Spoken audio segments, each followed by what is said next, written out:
Salam mərkəzi biz bu gün sizinlə 2007-ci sinif iş dəftəri 1-ci hissə 1.4 tapşırıqlarına baxacaq. Gəlin baxaq. 1.4 metallar və onların xassələri 1. Aşağıda metalların xassələri və tətbiq sahələri verilmişdir.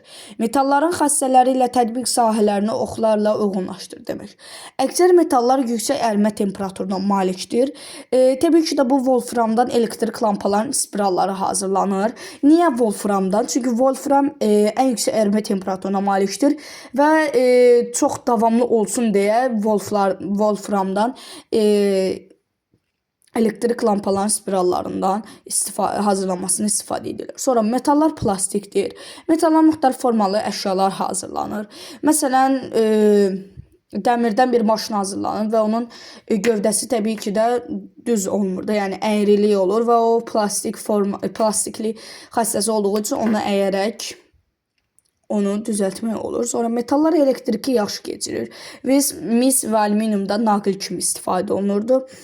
Yaxşı keçirdiyi üçün naqil kimi istifadə olunur. Metallar qızdırıldıqda genişlənir, soyuduqda isə sıxılır. Bu da civədən termometrlərdə istifadə olunur. Civə bədənimizin istiliyi alır və istilikdən genişlənir və temperaturumuzu ölçə bilir. Oxşar sxem tərtib deyir. Məsələn, baxın bunlara nə deyə bilərik? Məsələn, bunlara oxşar deyə bilərik ki, metal parıltısına əsasən də məsələn uyğunlaşdıra bilərik ki, məsələn, zinət əşyalarının düzəldilməsi. Keçək 2.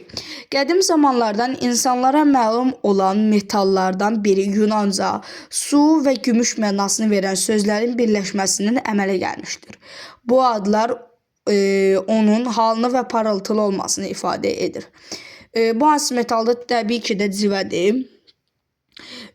Demək, civə deyir, metalın simvolunu yazır. Təbii ki də hidrargium, yəni Hg olacaq. Sonra metalın hansı tətbiq sahəsini bilirsən, onun bu tətbiq hansı xassəsinə əsaslanır?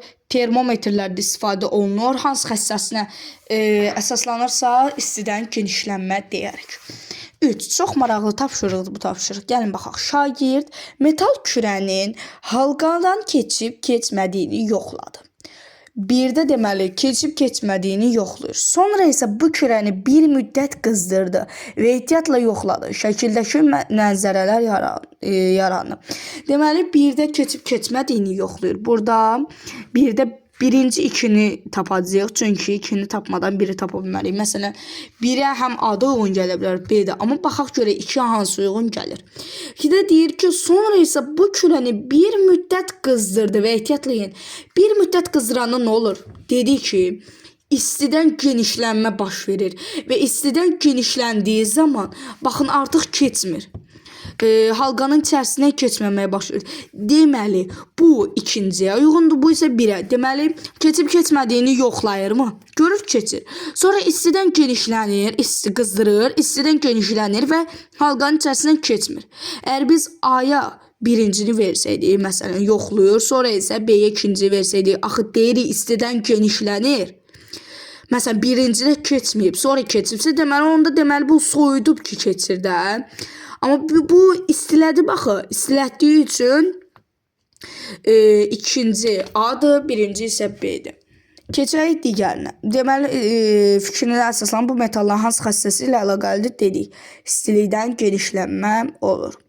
Məişətdə yemək pişirmək üçün istifadə olunan qazanlar bəzən mis və alüminiumda hazırlanır. Bunların hansı xassəsi ilə əlaqəlidir? Bərklik, metal parıltısı, istilik keçirmək istəyir.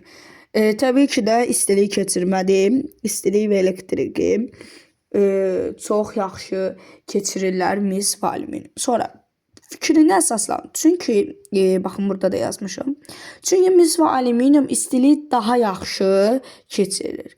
Məişətdə də yemək pişirmək üçün qazanın istilik keçirməsi yaxşı olmalıdır ki, yaxşı da yemək pişirsin. Aşağıda metallardan hazırlanan əşyaların adları verilmişdir. Metalların hansı xassələrinə əsasən bu maddəyə hazırlanıb müəyyənləşdir. Avtomobilin gövdəsi təbii ki, bərklik, qaşıq plastiklik, sırğa parıltılıq, metal parıltısı, naqil elektrik keçirmə, qazanla istilik keçirmə. Sağ olun dostlar, hələlik. Kanalıma abunə olub like atmağı unutmayın.